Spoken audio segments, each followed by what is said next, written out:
Hi everyone, welcome to the channel.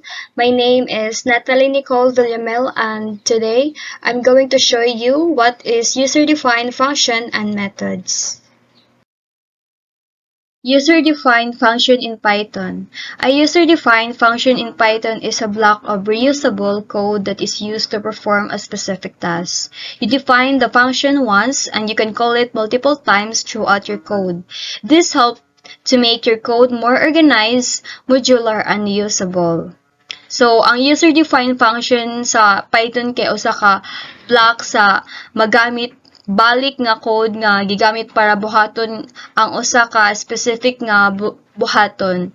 So, imo siyang i-declare ang function sa usa ka one time. Then pwede nimo siya tawagon og balik-balid sulod sa imong code. Kini kay makatabang nga mahimong mas ma-organize daw imong code og modular og magamit nimo siya balik-balik.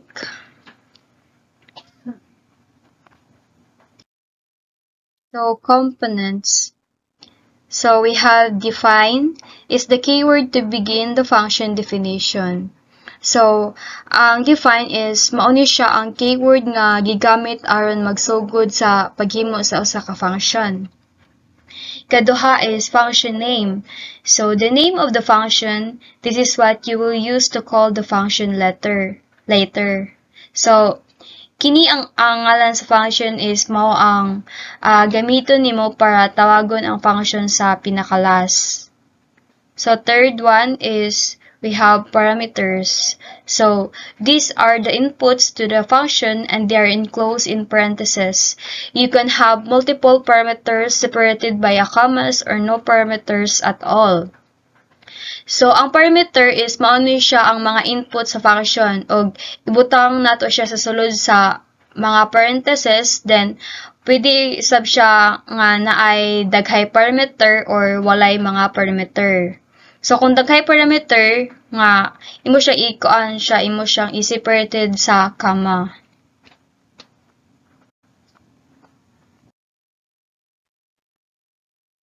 So, we have code block. So, ang code block is the indented code that performs the task. Everything inside the function is executed when the function is called. So, ang code block is gi-indent nga code nga nagbuhat sa usa ka buhaton. So, ang tanang sulod sa function kay kuan bitaw siya ipatuman kung tawagon ang function. So, last we have return. Is used to send a value back to where the function was called from. So, ang return is gigamit aron ibalik ang usa ka value ngadto sa kung asa gitawag ang function. So, sa examples, naatay pinakauna is defined. So, sa defined, magamit tag diff, then greet, then open close parentheses, and colon. Then print, then open close parentheses, hello. So, ato ni siyang i-try og code sa VS Code and para if kuan ba siya if effective or nira ang atong code and para pod masabtan ninyo kung ngano. Okay. Ato siyang i-copy paste.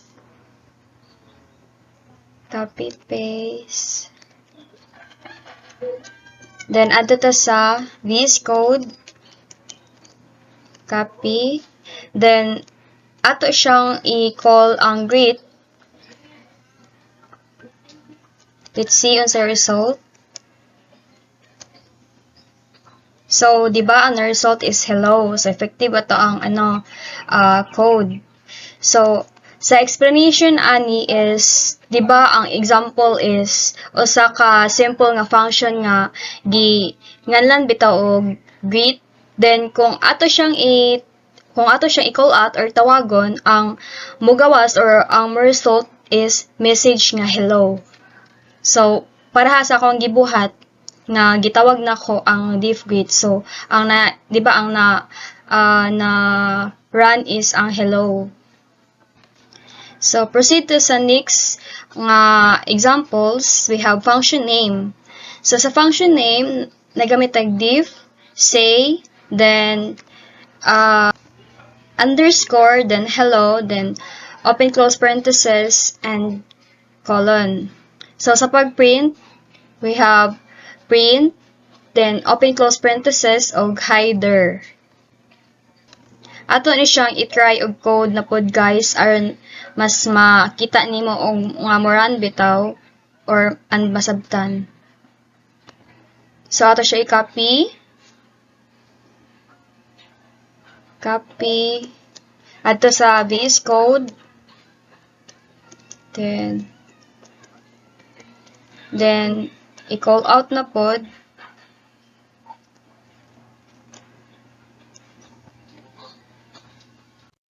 Call out na to.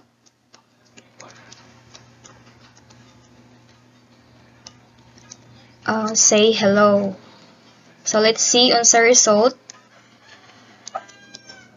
So ang na-result is header. So, di ba ang ngalan sa function kay say hello? So, kini is gigamit nga identifier para matawag bito ang function. Kung ato siyang itawagon is ang mo result or mo gawas is nga message nga header. So, another example, parameters. So, sa parameters, guys, nagamit ta og div, greet, then underscore, nga user, then open close parenthesis, name, and colon. Sa pag-print, then nagamit tag print, then open close parenthesis, then hello, then comma, then i-append ang name, append another ang exclamation mark. So, para mas masabta ninyo, ato ino siyang i-run sa VS Code. So, ato ta sa VS Code.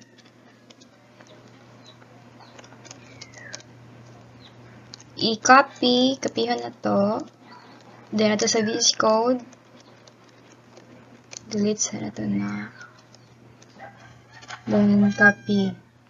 Then, i-call out na to ang greet. Then, underscore user, then name. Then, na to guys, sa result ani.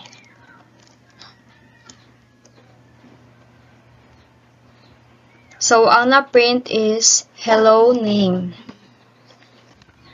So, di ba ang greet user kay usa ka function nga nagdawat og parameter nga name. So, sa sulod sa function, gamiton da ang value sa name para ipagawas bitaw ang personal nga mensahe sama sa hello. Like for example, hello Natalie, akong name. Inana guys. So, another example sa code block, nagamit sa tag div, multiply, underscore, by, underscore 2, then open close parenthesis, x, and colon. So, result is equal x times 2, then sa pag-print, i-print, then open close parenthesis, result, then result. So, ato ni siyang i-try na sad og code para mas masabtan ninyo guys. So, i-copy. Wait, i-copy. Copy ato sa VS Code. Then,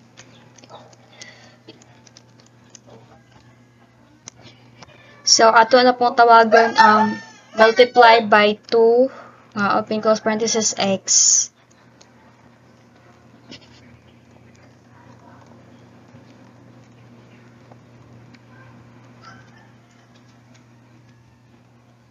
Let's see what's the result. So our result is XX.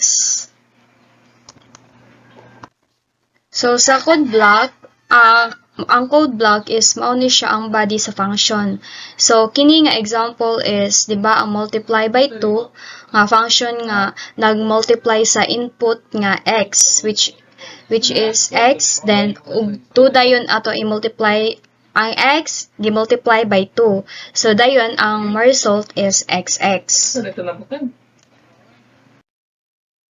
So last, we have return.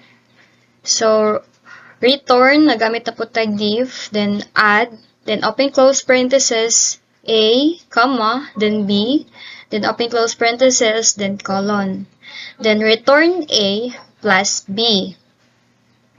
So, ang explanation ani guys is, di ba ang add nga function is nagdawat siya og duha ka input which is ang A and B, then unya nagamit man ta og return aron ibalik kito ang ilahang total ngadto sa ilang gitawag nga part sa ilahang program. So for example, imuhang A kintahay is 2, then imuhang B is 3.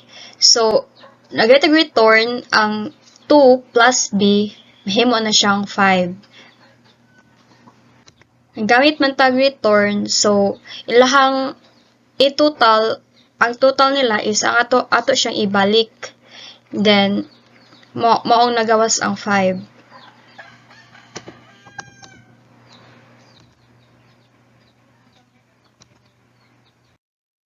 So, user-defined methods in Java. So, a method is a function that belongs to a class or an object. The method has a signature that includes an access modifier, return type, method name, and parameter.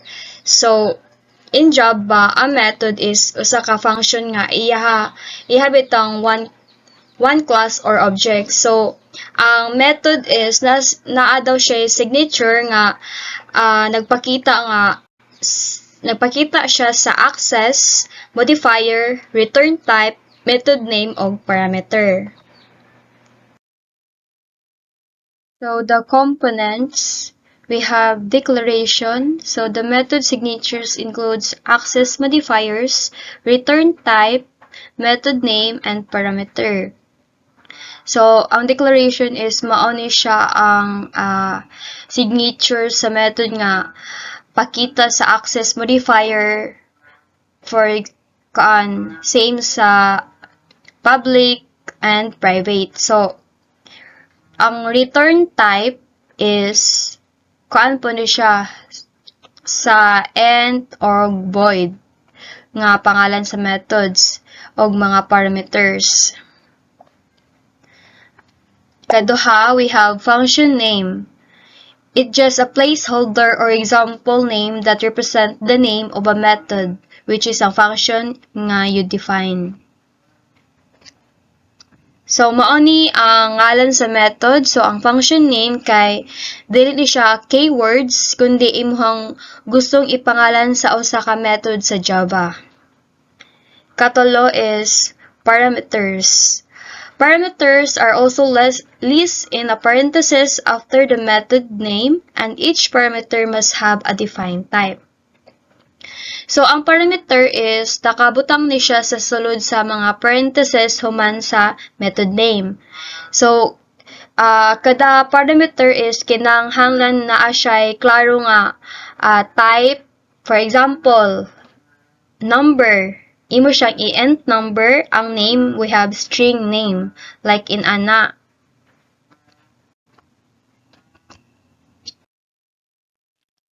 So, ikaapat is we have code block.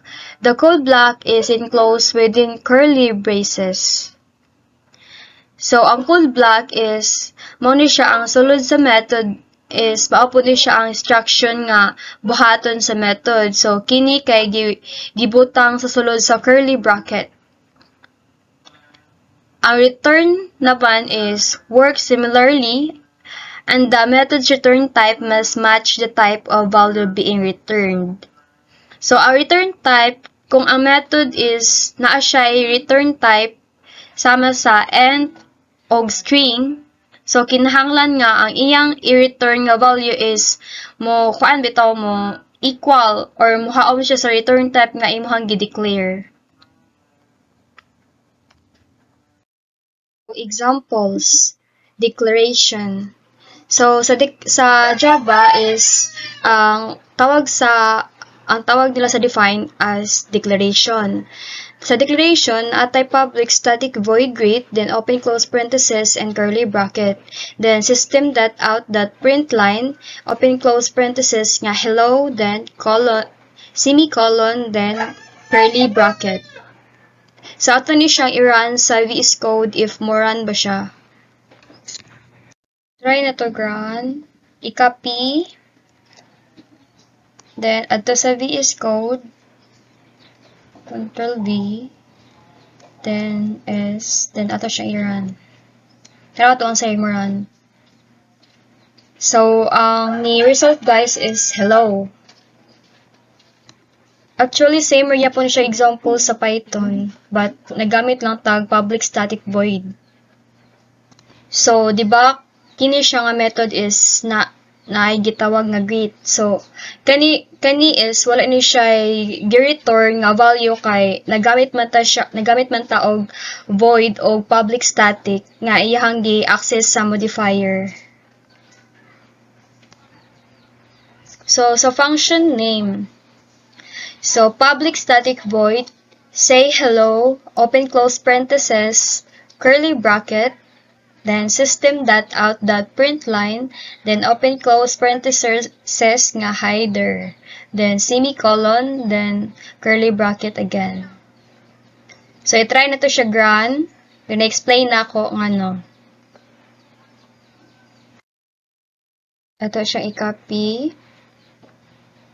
Then, ito sa VS Code. Try na to run.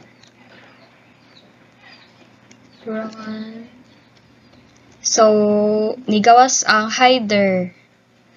So, di ba ang pangalan sa method nato is say hello. So, dapat ang mo print is ang message nga header. Dapat example lang.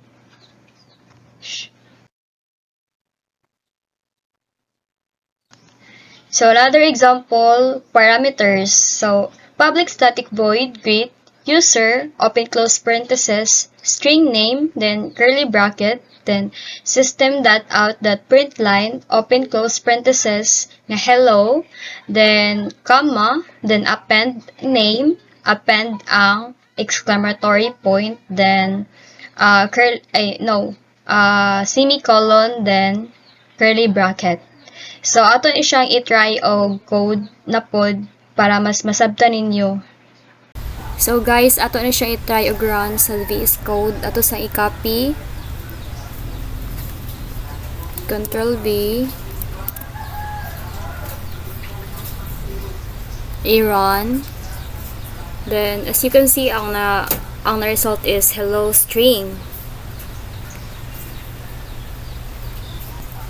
So, same siya og dagan guys, pero diri is gi-append to ang hello, then ang name dayon. So, which is ang hello string name.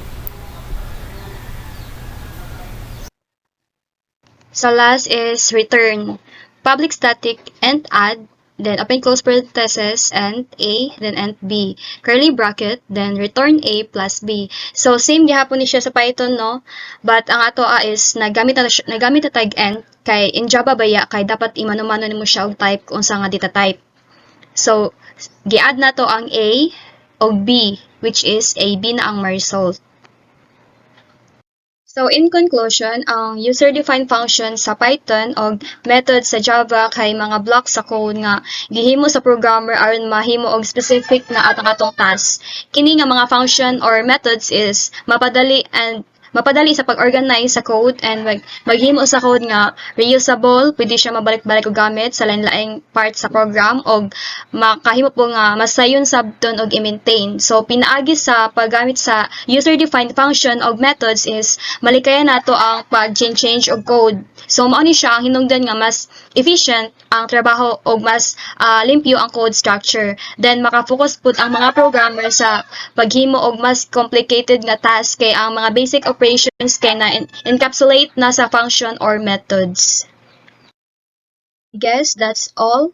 Thank you for watching guys, and I hope you found this helpful. If you have any questions, feel free to reach out. See you next time guys. Bye bye.